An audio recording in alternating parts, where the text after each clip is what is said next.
know the kinds of danger that we were in. Yeah. At the time, in 1987, Venezuela was a very wealthy country. And yeah, there were a lot of poor, but it was a very wealthy overall country. And then in 1989, they had presidential elections. And the guy who became president had been the president before. And when he was president before, he embezzled millions of dollars. And he got elected again. Wow. Which tells you something about the ethics of the political stuff that was going on there at the time. And when he came into office, he immediately raised all the prices, raised everything. So people were suddenly having to go without bread. Instead of it being 30 cents to ride a bus across town, it was now $4 to ride the bus all the way across town. Wow.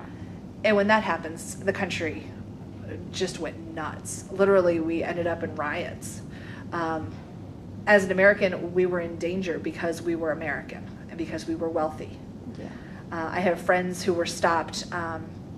The police could stop you at any point, anytime, anywhere, to check your ID card. And if you didn't have your ID card, you were conscripted into the Army. And so I have a couple of friends who got conscripted, and big, long legal battles to try to get them out, all because they didn't have their ID card with them. Yeah. What we learned is that you could wrap money around your ID card, so when you handed them, they would often just take the money off the outside and leave you holding your ID card. And that's how you could get out of a lot of trouble. Wow. So is that why you left? We left because my dad got transferred back here. Oh, okay. All right. So what obstacles did you personally overcome?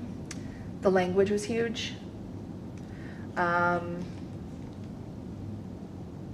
The loneliness was really hard at first, but then I became really close with a whole bunch of girls from all over everywhere. 8th grade, my best friend was Danish. 9th grade, it was my best friends were Italian and Brazilian and Portuguese and Yugoslavian and Korean, and then these 6 Asian girls. And that was much, much, much better. One of the issues that I had, and a lot of people know this, I had really severe depression when I went down.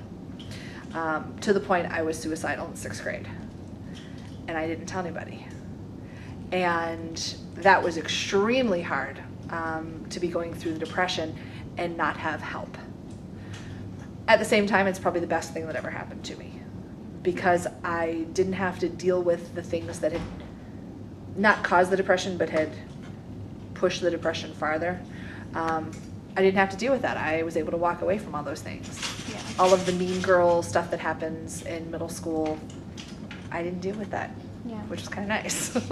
Yeah, it would be. Yeah. What did you think? What did you expect life to be like in Venezuela? I expected it to be more foreign than it really was. You hear about moving to South America, you think So far away. Snakes and jungle houses and not living in the middle of a huge metropolitan city. Yeah. We lived in a city. There were subways and there were bus systems and there were everything that you would find in New York. We had that. Amazing theater. So that was a surprise. It wasn't as awkward as I thought it was going to be. Yeah. The language was hard at first, but even though I went to an American school, most of my friends spoke other languages first. So we were more comfortable in Spanish than we were in English. I got more comfortable in Spanish than they were in English, so we kind of we talked all this crazy mix. If you didn't know the word in English, then you said it in Spanish, and everybody was like, okay, just carry on with the conversation. Like, no, that wasn't a different word in a different language. That's all the same thing. It was fun. I think that the things that I miss, that's one of the hardest ones, is that internationalness that was there. Is your life different now because of your experience? Tremendously different. Yep. The reason I'm a teacher, her name is Janet Steinmiller. She was my 7th grade language arts teacher, and she probably saved my life. You're okay. She really took an interest in me. She really paid attention to me. And that turned my life upside down. All of a sudden, I was worth something where I hadn't been worth anything when I lived here. I was painfully shy, never spoke at school here in the United States, never. Yeah. And when I got there, I had to fend for myself. I had to speak up. I had to be willing to talk about what I needed and wanted. Yeah. And that's part of the reason I'm able to do that now. Yeah. What challenges did you face adjusting to life in the new location in general? They talk about a thing called culture shock. After you've been there several months and you realize, oh my gosh, this is really how life is going to be, you go through culture shock and you get angry and you scream and yell and you cry and because you're mourning your old country at the same time you're trying to figure out how everything else fits in. And how do you fit into this strange place you don't know anything about yet? Yeah. And that was really hard. It hit about October, and I remember sitting on the floor in Venezuela sobbing my eyes out because I missed being here so much. Yeah. But then, when I got back here, I remember sitting on the floor crying my eyes out because I didn't want to be here. I wanted to be there. It was fun. It was unique. It was different. Here, I was just an everyday person. There, we got to be wealthy. I got to know people from all over the world. Yeah. It really changed my perspective on how I look at things. Did your eating habits, stress, family relationships, or leisure activities change? Dress is kind of funny because in Venezuela, girls don't wear shorts. Well, here, you always wear shorts. Yeah. 70, 80 degrees there all the time. Of course you're going to wear shorts. Yeah.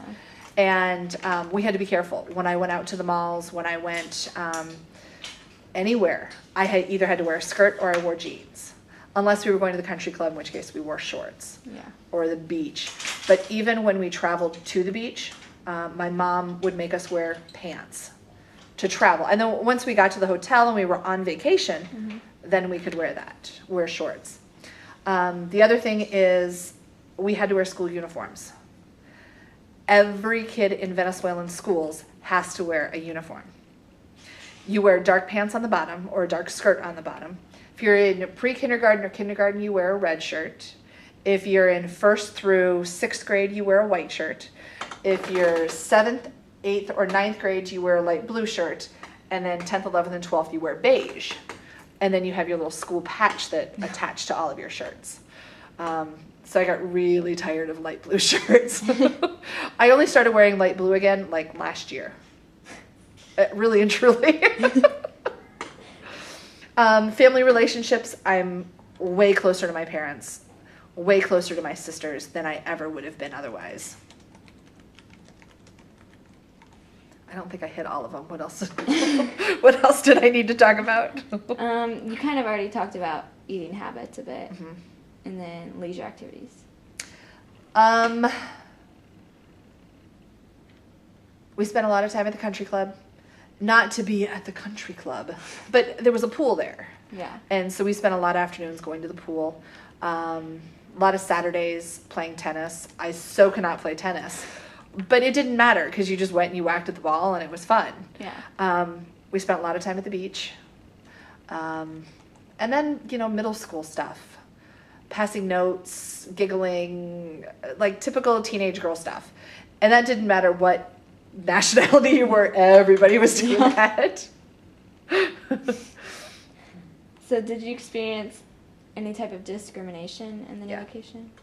Because I was a wealthy American. That was really hard because I had grown up that America was a great country.